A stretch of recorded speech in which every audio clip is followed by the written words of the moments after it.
Nama aku Ara.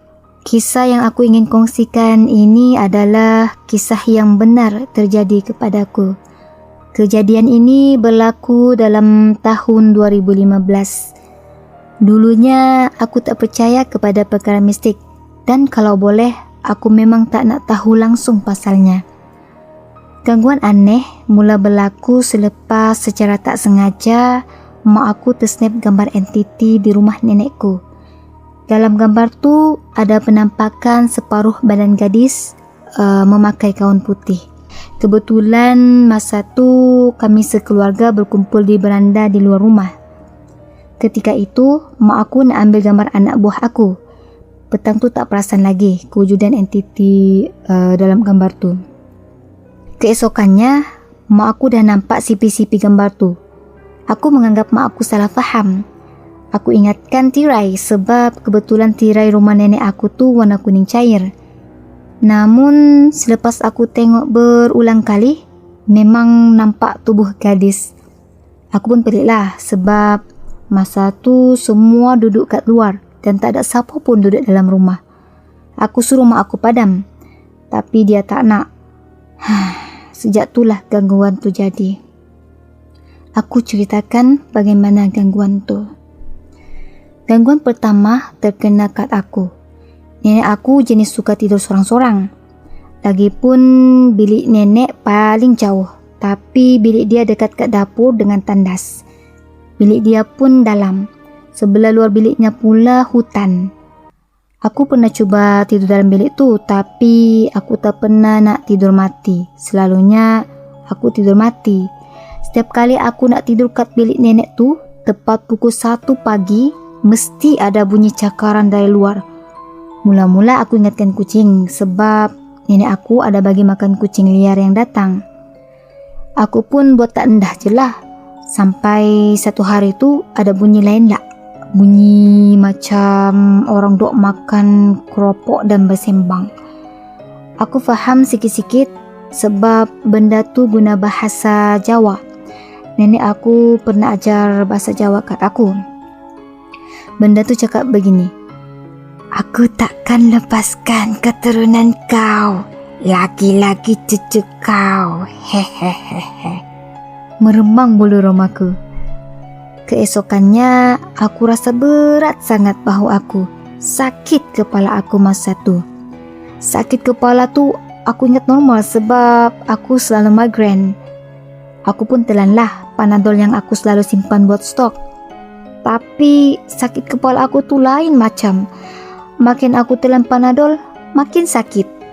Dekat 5 biji aku telan Panadol dalam masa 2 jam. Bahu aku pun semakin berat. Lutut rasa lembik je. Aku nak bagi tahu mak aku masa tu.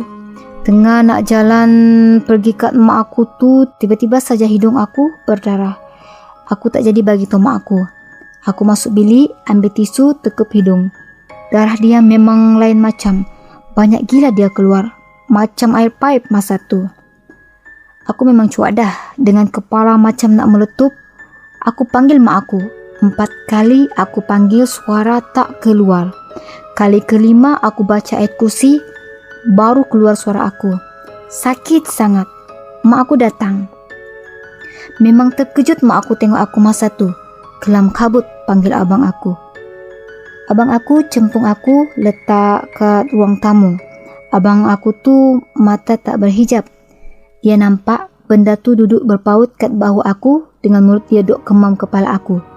Terus abang aku telefon ustaz kampung tu. Ajak Pak Imam sekali. Masa tu aku rasa sangat panas. Aku nangis tak keluar suara, sakit dia ya Allah. Tak tahu aku nak cakap macam mana. Mak aku risau sangat tengok aku. Hidung aku still berdarah. Mak aku tekuk dengan tuala. Separuh tuala tu penuh dengan darah aku. Pucat teruk bibir aku macam aku makan bedak. 5 minit tu ustaz pun sampai. Aku rasa nak mengamuk time tu. Ustaz tu beristighfar tengok aku. Dia kata, asal lambat bagi tahu. Teruk sangat dah ni. Terus dia baca ruqyah. Aku rasa panas sangat. Akhirnya aku sawan, lepas tu badan aku kejang. Aku tak sedar dah lepas tu. Ni mak aku yang cerita, lepas aku tak sedar tu. Aku duduk mencangkung dengan rambut serabai aku menyerikai tengok ustaz tu. Ustaz kata benda tu dah sebati dengan aku.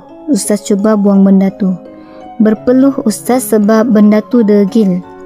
Sampai luka tangan aku sebab benda tu gigit tak nak lepaskan aku. Lebih 4 jam ustaz lawan benda tu, akhirnya keluar juga. Terus aku sedar. 10 minit ustaz suruh aku minum air yasin tu dan dia scan aku. Dia kata benda tu ada lagi, tapi lemah lagi. Mak aku naik risau dengar. Ustaz kata esok dia datang lagi. Ustaz pesan suruh pasang ayat ruqyah dalam bilik aku. Mak aku pun pasanglah. Tapi malam tu aku tutup ayat ruqyah tu. Aku pun tak tahu sebab apa. Aku rasa rimas sangat. Mak aku pasang balik. Aku mengamuk teruk masa tu. Habis semua aku baling. Ni paling sedih ni. Aku pi baling powerbank aku. Sedih doh. Okey, sambung. Mak aku menjerit panggil abang aku. Ayah aku ada kat Putrajaya Outstation. Tinggal abang aku je lah laki dalam rumah tu. Dipeluknya aku kuat-kuat. Kuat aku meronta-ronta nak lepaskan diri. Aku maki abang aku. Abang aku beristighfar dengar. Dia tahu aku tak pernah tinggi suara ataupun maki orang tua dari aku. Dia baca ayat kursi 7 kali. Pas tu aku rasa lemah sangat. Aku pun tertidur kat situ sebab penat bergelut. Abang aku cerita kat mak aku yang dia nampak ada gadis gaun putih pinggang ramping tanpa wajah duduk dalam bilik aku masa aku mengamuk teruk tadi. Mak aku terkejut. Dia keluarkan telefon dan tunjukkan kat abang aku gambar entiti yang mak aku tak sengaja snap. Abang aku tanya, kenapa simpan gambar macam ni? Mak aku tak tahu jadi teruk macam ni. Abang aku kata jangan padam lagi. Tunjuk kat ustaz esok. Abang aku langsung tak tidur hari tu. Dia takut aku mengamuk lagi. Sakit badan dia aku pukul masa aku mengamuk tu. Kesian aku. Esok pagi selepas subuh ustaz datang. Keadaan aku sama macam aku kena hari tu. Hidung berdarah, kepala pening, lutut lembik. Aku penat sangat. Mak aku cerita masa aku mengamuk kat ustaz, beristighfar ustaz tu dengar. Dia kata benda ni dah melampau. Sebelum dia ubatkan aku, mak aku tunjukkan gambar tu. Akhirnya ustaz tahu sebab apa benda tu ganggu aku. Ustaz mulakan rawatan. Aku tak tahu nak cerita macam mana ustaz ubatkan aku. Masa berubat tu, angin sejuk keluar ikut pintu depan. Ustaz kata benda tu marah sebab simpan gambar dia. Aku akhirnya pulih. Namun tak sepenuhnya sebab aku dah kena rasukan. Jadi ada laluan untuk jin-jin lain masuk dalam badan aku. Mata aku pun dah hampir tak berhijab. Kadang-kadang ternampak benda tu.